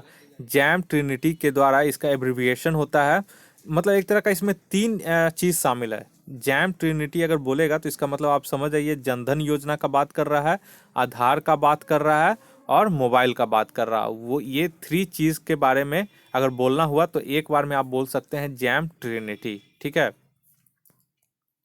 और ये प्रत्यक्ष लाभ हस्तांतरण यानी कि डायरेक्ट बेनिफिट ट्रांसफर से, डीबीटी से ये संबंधित है। 97 आइए। 97 बोल रहा है कि डिस्कॉम्स के राजकोषीय परिवर्तन के लिए शुरू की गई योजना का क्या नाम है? तो 97 का सही आंसर हो जाएगा ऑप्शन डी, उदय। और उदय का आपका फुल फॉर्म होता है, और ये किसके द्वारा शुरू किया गया है? तो मिनिस्ट्री ऑफ पावर। ठीक है, यानी कि ऊर्जा मंत्रालय के द्वारा इसे लॉन्च किया गया है। और इसका उदय का फुल फॉर्म होता है उज्ज्वल डिस्कॉम एश्योरेंस योजना। ठीक है, और ये कब लॉन्च किया गया था? तो 5 नवंबर 2015 को ये लॉन्च किया गया था। 98 आइए। 98 बोल रहा है यदि वित्तीय वर्ष में सरकारी प्राप्तियों एवं व्यय के बीच एक अस्थायी असंतुलन है तो भारतीय रिजर्व बैंक किस साधन के माध्यम से सरकार को अस्थायी ओवरड्राफ्ट उपलब्ध कराता है? तो 98 का इसका सही आंसर हो जाएगा ऑप्शन ए, अर्थोपाय ऋण, यानी कि अर्थोपाय ऋण the ways and means advances are short term loan facilities which allows the centre and states to borrow funds from the RBI to bridge the temporary mismatch between expenditure and receipt। उसको mismatch जो करता है, मान लीजिए जितना आया आपने कितना का एक्सपेंडिचर किया, मतलब खर्च किया, कितना आपको रिसिप्ट मिला, ये सब का जो लेखा जोखा होता है उसमें अगर कोई मिसमैच करता है तो उसके बाद क्या करता है कि सरकार अपना उसको असंतुलन को मेंटेन करने के लिए भारतीय रिजर्व बैंक यानी कि आरबीआई से अस्थायी रूप से ओवरड्राफ्ट वहाँ पे प्राप्त करता है। ठीक है, और इसलिए इसका ऑप्शन ए हो जाएगा। ठीक है, और WMA loans have a 3 months tenor, इसका 3 months का टेनर होता है। और states are allowed and overdraft facilities to borrow in excess of WMA limit for of 21 days. Next आइए 99 नंबर में। 99 बोला कि उस शीर्ष निकाय का क्या नाम है जो यह सुनिश्चित करने के लिए उत्तरदायी है कि जीएसटी दरों में कमी से होने वाले लाभ को अंतिम उपभोक्ताओं को दिया जाए। तो 99 का सही आंसर हो जाएगा ऑप्शन सी, राष्ट्रीय मुनाफाखोरी रोधी प्राधिकरण। इसको इंग्लिश में बोलते हैं the national anti profiteering authority, यानी कि शॉर्ट में NAA इसको बोला जाता है। ठीक है, नेक्स्ट आइए 100 नंबर में। 100 बोल रहा है कि प्रधानमंत्री गरीब कल्याण योजना किस वर्ष शुरू की गई थी। तो 100 का इसका सही आंसर हो जाएगा ऑप्शन बी, 2016 में। ठीक है, और ये प्राइम मिनिस्टर के द्वारा शुरू की गई थी, किसके सहयोग से? तो इसमें हो जाएगा आपका कब लॉन्च किया गया था, अगर एक्यूरेट पूछेगा तो 17 दिसंबर 2016 को ये इफेक्ट में आ चुका था। ठीक है, और इसमें करीब अनाउंस किया गया कितना पैकेज का, तो 1.7 लाख करोड़ गरीब कल्याण पैकेज का इसमें घोषणा किया गया था। ठीक है, नेक्स्ट आइए 101। 101 बोल रहा है प्रधानमंत्री श्रम योगी मानधन यानी कि PMSYM योजना के संबंध में निम्नलिखित कथनों में से सही नहीं है। तो 101 का आपका जो बोल रहा है सही नहीं है वो हो जाएगा ऑप्शन ए, इसे सामाजिक न्याय एवं अधिकारिता मंत्रालय के तहत लॉन्च किया गया है, ये आपका सही नहीं है।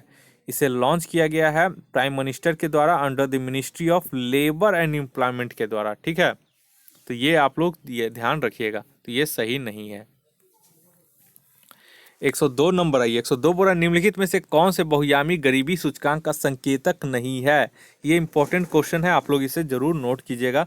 102 का जो सही आंसर हो जाएगा ऑप्शन डी हो जाएगा, इंटरनेट कनेक्शन। ये बहुयामी गरीबी सूचकांक का संकेतक नहीं है, बाकी सभी जो है इसमें संकेतक है। 103 नंबर आइए। 103 बोल रहा है कि प्रधानमंत्री आवास योजना ग्रामीण का लक्ष्य किस वर्ष तक सभी के लिए आवास उपलब्ध कराना है। तो 103 का इसका सही आंसर हो जाएगा ऑप्शन ई। क्यों? तो देखिए इसका लक्ष्य कब तक, तो इसका लक्ष्य कब तक रखा गया है, तो हाउसिंग फॉर ऑल बाय 2022। तो ये 22 तक रखा गया, 2022 यहाँ पे कहीं नहीं ऑप्शन में, इसलिए उपरोक्त में से कोई नहीं इसका आंसर हो जाएगा। 104 नंबर में आई। 104 बोल रहा है कि बिहार के निम्नलिखित शहरों में से किसे सिल्क सिटी के नाम से जाना जाता है। तो 104 सबको याद होगा, ऑप्शन बी भागलपुर है। नेक्स्ट आइए 105 में।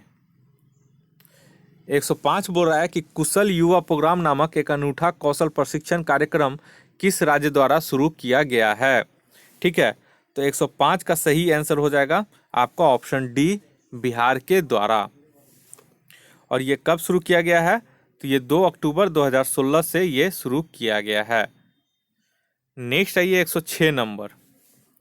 106 बोल रहा है कि बिहार में क्रमशः उच्चतम और न्यूनतम साक्षरता दर वाले जिले हैं। तो उच्चतम और हमारा न्यूनतम पूछ रहा है, तो इसका सही आंसर हो जाएगा ऑप्शन ए, रोहतास और पूर्णिया क्रमशः हो जाएगा। तो रोहतास में देखिए लिटरेसी रेट कितना है, तो रोहतास में आपका 73.37% लिटरेसी रेट है। और वहीं अगर हम पूर्णिया का बात करें तो पूर्णिया का सबसे कम है, 51.08% इसका लिटरेसी रेट है। ठीक है, नेक्स्ट आइए 107 में। 107 बोल रहा है कि निम्नलिखित में से कौन सी दर वर्ष 2001 से वर्ष 2011 की अवधि के लिए बिहार की दशकीय जनसंख्या वृद्धि दर को दर्शाती है।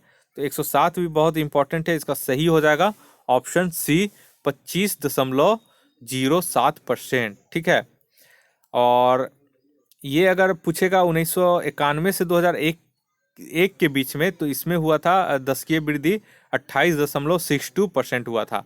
लेकिन जब 2001 से 2011 के बीच में दशकीय रेट पूछेगा तो 25.07% इसका हो जाएगा। नेक्स्ट आइए 108 में। 108 बोल रहा है, हाँ 108 बोल रहा है कि बिहार के निम्नलिखित में से किस जिले में सबसे कम ग्रामीण जनसंख्या है। तो इसका सही आंसर हो जाएगा ऑप्शन सी, पटना। नेक्स्ट आइए 109 नंबर। 109 बोल रहा है वर्ष 2011 की जनगणना के अनुसार भारत में सबसे अधिक साक्षरता दर वाला राज्य है। तो 109 का सही आंसर हो जाएगा ऑप्शन सी, केरल। ठीक है, और केरल में ये 94% इसका लिटरेसी रेट है। ठीक है, और नेक्स्ट आइए 110 नंबर। 110 बोला कि वर्ष 2011 की जनगणना के अनुसार सर्वाधिक जनसंख्या के संदर्भ में राज्यों का सही क्रम कौन सा है? तो 110 का सही आंसर हो जाएगा ऑप्शन डी, उत्तर प्रदेश, महाराष्ट्र, बिहार। ठीक है, तो उत्तर प्रदेश में आपका ये क्रम संख्या याद रखिएगा। तो तीसरा नंबर पे कभी कभी पूछता है कि बिहार का कौन सा स्थान है, तो यहाँ पे याद रखिएगा बिहार का तीसरा स्थान है। ठीक है, पहले उत्तर प्रदेश, दूसरा महाराष्ट्र, तीसरा बिहार। नेक्स्ट आइए 111। 111 बोला निम्नलिखित में से किस वर्ष पर्यावरण संरक्षण अधिनियम पारित किया गया? तो 111 का सही हो जाएगा ऑप्शन बी, 1986 में।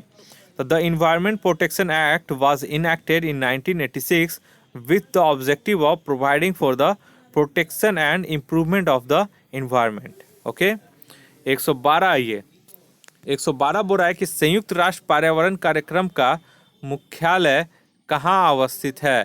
कि यानी कि यूएनडीपी का मुख्यालय ये पूछ रहा है कि कहाँ है। तो 112 का इसका यूएनईपी का यूनाइटेड नेशन इन्वायरमेंट प्रोग्राम। ठीक है, तो इसका आपका कहाँ पे है? तो इसका सही आंसर हो जाएगा 112 का ए, नैरोबी में। ठीक है,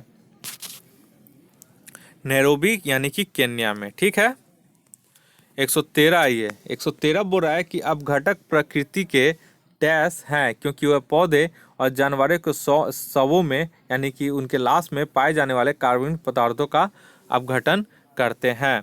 तो 113 का सही आंसर हो जाएगा ऑप्शन डी हो जाएगा, पुनर्चक्र या रिसाइकलर। तो अपघटक प्रकृति के रिसाइकलर हैं। ठीक है, तो यहाँ पे ऑप्शन में जो था रिसाइकलर हो जाएगा।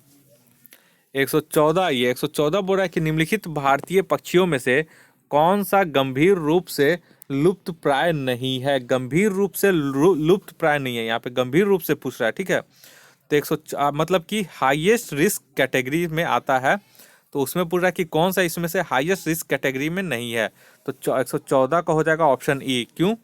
क्योंकि देखिए यहाँ पे क्रिटिकली जो इंडेंजर्ड लिस्ट है उसमें 10 शामिल हैं, 15 बर्ड्स है, 6 रेप्टाइल्स है, 9 स्पीसीज ऑफ एम्बियंस का है। ठीक है, और 14 आपका फिशेस है। तो इस तरह से यहाँ पे दिया गया है। ठीक, और यहाँ पे देखिए आपका जंगली उल्लू पूछा गया है। उसके बाद बोला कि साइबेरियन क्रेन। तो यहाँ पे एक चीज़ आप लोग को देखना पड़ेगा। तो यहाँ पे देखिएगा, यहाँ पे सभी जो है गंभीर रूप से आपका लुप्त प्राय है। ठीक है, लेकिन यहाँ पे ऑप्शन पूछ रहा कि लुप्त प्राय नहीं है, तो इसलिए उपरोक्त में से कोई नहीं इसका आंसर आपका हो जाएगा। ठीक है, नेक्स्ट आइए 115 में। 115 बोल रहा है कि बेतला राष्ट्रीय उद्यान निम्नलिखित में से किस भारतीय राज्य में अवस्थित है? तो 115 का सही हो जाएगा ऑप्शन बी, झारखंड।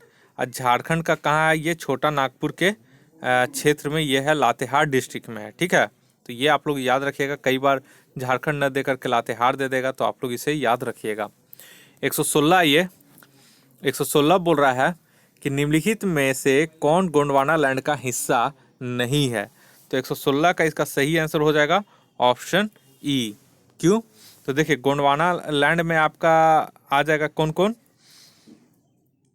तो गोंडवाना लैंड में आपका है साउथ अमेरिका, ऑस्ट्रेलिया। ठीक है, उसके बाद है अफ्रीका, उसके बाद है आपका मेडागास्कर। ठीक है, उसके बाद है अंटार्कटिका। तो ये सभी गोंडवाना लैंड के हिस्सा है, तो इसमें से उपरोक्त में से कोई नहीं हो जाएगा। नेक्स्ट आइए 117 नंबर। 117 बोला कि पंपास घास के मैदान पाए जाते हैं। तो ये सब क्वेश्चन हमेशा पूछता है, तो 117 का इसका सही हो जाएगा ऑप्शन डी, अर्जेंटीना में। ठीक है, नेक्स्ट आइए 118 नंबर।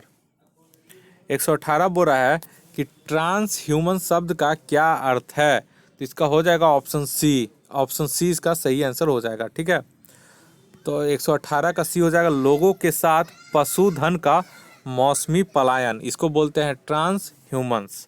तो ये आप लोग याद रखिएगा वो शब्द।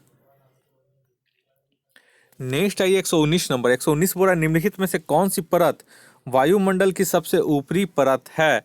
तो जो भी ऑप्शन में दिया गया है उसके हिसाब से हमारा ऑप्शन बी हो जाएगा, बहिर्मंडल। तो देखिए पहला आता है ट्रोपोस्फेयर, दूसरा आएगा स्ट्रेटोस्फेयर जो कि 12 से 50 किलोमीटर के बीच में होता है, और देखिए ट्रोपोस्फेयर हो गया 5 किलोमीटर से 12 किलोमीटर, स्ट्रेटोस्फेयर हो गया 12 किलोमीटर से 50 किलोमीटर के रेंज में, ठीक है। और उसके बाद आ जाएगा तीसरा नंबर पर आपका मेसोस्फेयर जो कि 50 से 80 किलोमीटर के बीच में। चौथा आ जाएगा थर्मोस्फेयर जो कि 80 से 640 किलोमीटर के बीच में। और एक्सोस्फेयर हो जाएगा जो 640 किलोमीटर से ऊपर का होगा। तो इस वजह से इसका बहिर्मंडल यानी कि एक्सोस्फेयर इसका सही आंसर हो जाता। नेक्स्ट आइए 120 नंबर में। 120 वर्ड निम्नलिखित में से कौन सबसे ठंडा बायोम है? तो 120 का सही हो जाएगा option A tundra. A biome is a large distinctive complex of plant communities created and maintained by climate. तो कभी कभी बायोम भी पूछता है कि बायोम किसको बोलते हैं, तो हम इसमें डिफिनेशन में हम बता दिए कि किसको बोलते हैं। तो बायोम का कौन सबसे ठंडा बायोम है? तो टुंड्रा जो है सबसे ठंडा बायोम क्षेत्र है। 121 आइए। 121 बोल रहा है निम्नलिखित में से किस स्थान पर करेवा स्थलाकृति पाई जाती हैं? तो 121 का सही आंसर हो जाएगा, ये भी क्वेश्चन कई बार पूछा है। तो 121 का सही हो जाएगा ऑप्शन बी कश्मीर हिमालय। और ये क्षेत्र किसके लिए यूजफुल है? तो ये यूजफुल है कल्टीवेशन ऑफ जैफरान के लिए, ये बहुत ही प्रसिद्ध है। 122 आइए। 122 बोल रहा है कि भारत में कुल प्रमुख बंदरगाहों की संख्या कितनी है? तो 122 का इसका सही आंसर हो जाएगा ऑप्शन डी 13, ठीक है। और कोस्टल और ये सब कहाँ स्थित है? तो there are located in 9 coastal Indian state of Gujarat, Maharashtra, Goa, Karnataka, Kerala, Tamil Nadu, Andhra Pradesh, Orissa and West Bengal. 123 नंबर आइए। 123 बोल रहा है कि निम्नलिखित में से कौन सा बांध अपने स्थान के साथ सही सुमिलित नहीं है? तो 123 का हो जाएगा ऑप्शन ई। क्यों? तो देखिए यहाँ पे उकाई बांध जो है, तो उकाई बांध आपका है गुजरात में, ठीक है। वहीं पे हीरा कुंड बांध है, तो हीरा कुंड बांध आपका है उड़ीसा में, ठीक है। वहीं बगलिहार बांध है, तो बगलिहार बांध है आपका जम्मू एंड कश्मीर में चेनाब नदी पे, तो ये भी गलत है। वहीं पंचेत बांध है, ये पंचेत बांध जो है आपका झारखंड में है दामोदर नदी पे, तो ये भी गलत है। तो इसमें से कौन सुमिलित नहीं है? तो इसमें से सभी जो है सुमिलित नहीं है, इसलिए उपरोक्त में से एक से अधिक इसका आंसर हो जाएगा। उकाई बांध कहाँ है? तो ये गुजरात में। हीराकुंड कहाँ है? तो उड़ीसा में, ठीक है। तो ये आप लोग याद रखिएगा। 124 में ये 124 बोला निम्नलिखित में से कौन सी एक पश्चिम की ओर बहने वाली नदी है? तो 124 का आपका सही आंसर हो जाएगा option A Narmada. The river flowings into the Arabian sea are called west flowing rivers of peninsular India. तो ये लोग आपको याद रखना पड़ेगा, ठीक है। तो नर्मदा जो है पश्चिम की ओर बहने वाली नदी है। और ये कहाँ फ्लोइंग इनटू द फ्लोइंग कहाँ करती है? तो अरेबियन सी की ओर ये फ्लोइंग करती है। नेक्स्ट आइए अब 125 नंबर। 125 बोल रहा है कि भारत के निम्नलिखित में से किस राज्य में नाथुल्ला दर्रा स्थित है? तो 125 का सही आंसर हो जाएगा ऑप्शन सी सिक्किम। नेक्स्ट आइए 126 नंबर। 126 बोल रहा है निम्नलिखित में से किसे भारत में हरित क्रांति के जनक के रूप में जाना जाता है? ईएसआई में आपका श्वेत क्रांति पूछा था, यहाँ पे हरित क्रांति के जनक के रूप में, तो ये आप लोग को सबको पता होगा। 126 का बी एम.एस. स्वामीनाथन।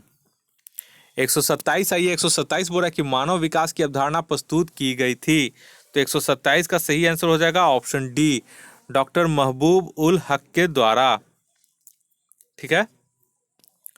और ये डॉक्टर महबूब उल हक आप लोग एक बार देख लीजिएगा, ये शायद बांग्लादेश के थे, ठीक है। 128 नंबर आइए। 128 बोल रहा है कि बिहार के चंपारण जिले को किस वर्ष 2 जिलों में विभाजित किया गया था? तो 128 का इसका सही आंसर हो जाएगा ऑप्शन डी, ठीक है, वर्ष 1972 में। और the Champaran district was first created in 1866 and on 2 November 1972 it was split into the 2 district. कौन कौन? ईस्ट चंपारण और वेस्ट चंपारण, ठीक है, जिसको हिंदी में पूर्वी चंपारण और पश्चिम चंपारण बोला जाता है। नेक्स्ट आइए 129 में। 129 बोल रहा है कि बिहार में निम्नलिखित जिलों में से कौन सा उत्तर प्रदेश की सीमा को नहीं छूता है? तो 129 का सही हो जाएगा ऑप्शन ए अररिया। अररिया जो है वो उत्तर प्रदेश की सीमा को नहीं छूता है। नेक्स्ट आइए 130 नंबर। 130 बोल रहा है कि निम्नलिखित में से किस राज्य में भारत के अधिकतम पाइराइट संसाधन पाए जाते हैं। तो ये भी क्वेश्चन बहुत ही इंपॉर्टेंट है। 130 का सही हो जाएगा ऑप्शन डी बिहार। तो यहाँ पे कितने परसेंट होते हैं, तो 95% रिसोर्सेज हैं यहाँ पे, ठीक है, पायरेट्स के। 131 में आइए। 131 बोल रहा है कि लियाकत अली ने किस स्थान पर 1857 की क्रांति का नेतृत्व किया था। तो 131 का सही हो जाएगा ऑप्शन डी इलाहाबाद में। 132 आइए। 132 बोल रहा है कि बंगाल विभाजन के दौरान सर्वप्रथम किसने ब्रिटिश वस्तुओं का बहिष्कार का सुझाव दिया था। तो 132 का सही हो जाएगा ऑप्शन बी कृष्ण कुमार मित्र के द्वारा। 133 आइए। 133 बोल रहा है कि भारतीय राष्ट्रीय कांग्रेस की स्थापना के समय भारत का वायसराय कौन था। तो 133 का सही हो जाएगा ऑप्शन सी लॉर्ड डफरिन। और नेशनल कांग्रेस का स्थापना 1885 में हुआ था। तो और इनका लॉर्ड डफरिन का जो कार्यकाल था वो 1884 से 1888 के बीच में था। तो इस वजह से लॉर्ड डफरिन इसका सही आंसर हो जाता। नेक्स्ट आइए 134 में। 134 बोल रहा है कि असहयोग आंदोलन को स्थगित करने का क्या कारण था। तो 134 का सही आंसर हो जाएगा ऑप्शन डी चौरा चौरी कांड। ठीक है, तो चौरा चौरी कांड कब हुआ था। तो ये जो कांड हुआ था वो चौरा क्षेत्र है गोरखपुर डिस्ट्रिक्ट में उत्तर प्रदेश में। तो वहाँ पे 5 फरवरी 1922 को इसमें क्या हुआ था कि पुलिस के द्वारा गोली चलाने से गुस्साए भीड़ ने थाना को फूंक दिया था, जिसमें शायद कुछ पुलिस वाले भी मर गए थे। तो इस वजह से इससे दुखी होकर के महात्मा गांधी ने अपना असहयोग आंदोलन वापस ले लिया था। तो चौरा चौरी कांड कब हुआ था ये भी पूछ देता है। तो ये 5 फरवरी 1922 को हुआ था। नेक्स्ट आइए 135 नंबर। 135 बोल रहा है कि भारत में सती प्रथा पर प्रतिबंध निम्नलिखित में से किस वर्ष में लगाया गया था। तो ये भी बहुत इंपॉर्टेंट क्वेश्चन है। 135 का हो जाएगा ऑप्शन सी वर्ष 1829 में। The Bengal Sati regulation which banned the sati practice in all the jurisdiction of British India was passed on December 4 1829, यानी कि 4 दिसंबर 1829 को ये पास किया गया था ये regulation by the then governor general lord William Bentinck. ठीक है, लॉर्ड विलियम बेंटिंग के द्वारा। और इनमें किनका सबसे ज़्यादा सहयोग मिला था। तो राजा राम मोहन राय भी इसमें महत्वपूर्ण भूमिका निभाए थे। 136 आइए। 136 बोल रहा है निम्नलिखित में से कौन नेहरू रिपोर्ट का मसौदा तैयार करने वाले समिति के सदस्य नहीं थे। ये बहुत इंपॉर्टेंट फिर से क्वेश्चन आ चुका है। तो इसका सही आंसर हो जाएगा 136 का ई। तो इन फरवरी 1928 under the chairmanship of Motilal Nehru, a committee was made to draft a constitution for the India. The members of this committee were Tej Bahadur Sapru, Subhas Bose, M.S. Annie, Mangal Singh, Ali Imam, साहब Qureshi and G.R.. प्रधान। तो इसमें से कौन इसमें नहीं थे। तो यहाँ पे देखिए, यहाँ पे एस अन्य थे आपके, ठीक है। एस हम कौन कौन बोले, तेज बहादुर सप्रू, तो ये थे आपके। वल्लभ भाई पटेल नहीं थे, जवाहरलाल नेहरू थे, जवाहरलाल नेहरू भी नहीं थे। यहाँ पे एक चीज़ आप लोग देख सकते हैं, ठीक है, यहाँ पे एम.एस. अन्य सदस्य थे और तेज बहादुर सप्रू इसके सदस्य थे, ठीक है। यहाँ पे जवाहरलाल नेहरू और वल्लभ भाई पटेल नहीं थे, 2 आदमी व्यक्ति इसके सदस्य नहीं थे, इसलिए इसमें से नहीं पूछा, तो उपरोक्त में से एक से अधिक इसका आंसर हो जाता। 137 आइए। 137 बोल रहा है कि निम्नलिखित में से किस राज्य में रामोसी कृषक जत्था का गठन किया गया था। तो 137 का इसका जो सही आंसर हो जाएगा वो हो जाएगा ऑप्शन ए महाराष्ट्र में, ठीक है। और इसका जो किनके द्वारा फाउंड किया गया था, तो वासुदेव बलवंत फड़के के द्वारा इसका स्थापना किया गया था, ठीक है। नेक्स्ट आइए 138 में। 138 बोल रहा है कि निम्नलिखित में से किसे भारतीय पुनर्जागरण का जनक कहा जाता है। तो 138 का सही आंसर हो जाएगा ऑप्शन ए राजा राम मोहन राय को। 139 आइए। 139 बोल निम्नलिखित में से किसने भारतीय सुधार संघ की स्थापना की थी। तो 139 का सही आंसर हो जाएगा ऑप्शन सी केशव चंद्र सेन के द्वारा 19 अक्टूबर 1870 में कलकत्ता में इसकी स्थापना की गई थी। नेक्स्ट है ये 140 में। 140 बोल रहा है कि फ्रेंच ईस्ट इंडिया कंपनी का गठन किस वर्ष किया गया था। तो 140 का इसका सही आंसर हो जाएगा, यहाँ पे इसका सही आंसर हो जाएगा ऑप्शन सी, वर्ष 1664 में जेन और बैपेटिस्टी कॉल्बर्ट के द्वारा इसकी स्थापना की गई थी। ठीक है, तो इसका ऑप्शन सी सही हो जाएगा। 141 है ये। भारतीय राष्ट्रीय आंदोलन के निम्नलिखित क्रांतिकारियों में से किसने कहा था कि 1857 का विद्रोह पहला स्वतंत्रता संग्राम था। तो 141 का आप लोग को याद होगा, इसका ऑप्शन डी हो जाएगा, विनायक दामोदर सावरकर के द्वारा। 142 नंबर आइए। 142 बोला निम्नलिखित में से कौन असेंबली बम कांड में शामिल थे। तो 142 का इसमें सही आंसर हो जाएगा आपका ऑप्शन ई, क्योंकि पढ़ने से ही इसमें पता चल गया आपका एक हो जाएंगे कौन कौन। तो यहाँ पे आप लोग देख सकते हैं कि इसका सही आंसर हो जाएगा भगत सिंह और बटुकेश्वर दत्त। तो भगत सिंह बटुकेश्वर दत्त दो है, इसलिए उपयुक्त में से एक से अधिक हो जाएगा। और ये कब किया गया था, असेंबली में बम कब फेंका गया था। तो 8 अप्रैल 1929 में ये फेंका गया था और नारा लगाया गया था उसी समय, इंकलाब जिंदाबाद। ठीक है, तो ये आप लोग याद रखिएगा। नेक्स्ट आइए 143 नंबर में। 143 बोल रहा है कि दक्षिण अफ्रीका में अपने लंबे प्रवास के बाद महात्मा गांधी कब भारत वापस आए। तो इसे आप लोग डेट के साथ याद रखिए, क्योंकि अब डेट के साथ भी पूरा एग्जैक्ट पूछने लग गया है। तो 143 का सही हो जाएगा ऑप्शन सी, 9 जनवरी 1915 को। तो 21 साल वहाँ पे रहे थे साउथ अफ्रीका में, उसके बाद वो 9 जनवरी 1915 को वापस वो भारत आए।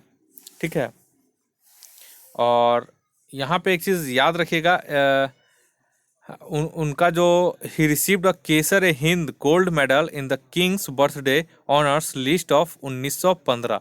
और एक चीज़ इसका याद रखने की चीज़ ये है कि कभी कभी पूछ देता है इसमें क्वेश्चन में कि कितने साल वहाँ रहने के बाद वापस आए। तो यहाँ पे 21 साल आप लोग याद रखिएगा कि 21 साल वहाँ पे उन्होंने साउथ अफ्रीका में गुजारा था गांधी जी ने। 144 आई। 144 बोला कि कांग्रेस पतन के लिए लड़खड़ा रही है और जब तक मैं भारत में हूँ मेरी एक सबसे बड़ी अभिलाषा इसके शांतिपूर्ण विघटन में सहयोग करना है। ये एक इम्पॉर्टेंट क्वेश्चन है, इसे भी आप लोग याद रखिएगा। तो 144 का सही हो जाएगा ऑप्शन बी, लॉर्ड कर्जन। ठीक है, नेक्स्ट आइए 145 में। 145 बोल रहा है कि निम्नलिखित में से किसे भारतीय प्रेस का मुक्तिदाता कहा जाता है।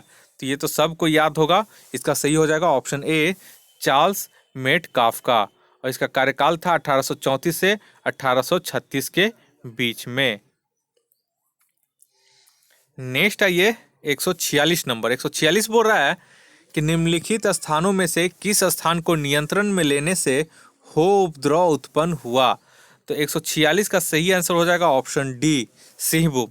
और ये झारखंड का क्षेत्र में, छोटा नागपुर के क्षेत्र में ये चला गया। और हो विद्रोह एक मुंडा विद्रोह था। ठीक है, तो इसे भी आप लोग याद रखिएगा, ये बहुत ही मतलब कभी कभी पूछ देता है। और ये कब हुआ था, तो 1820-22 में हुआ था और फिर दोबारा 1831 में भी ये हुआ था। ठीक है, नेक्स्ट आइए 147 में। निम्नलिखित में से कौन से बिहार सोशलिस्ट पार्टी के संस्थापक थे। तो 147 का हो जाएगा ऑप्शन ई, क्यों। तो देखिए, Bihar socialist party was founded by Ganga शरण। तो यहाँ पे देखिए, गंगा शरण तो ऑप्शन में नहीं दिया और है गंगा शरण सिन्हा।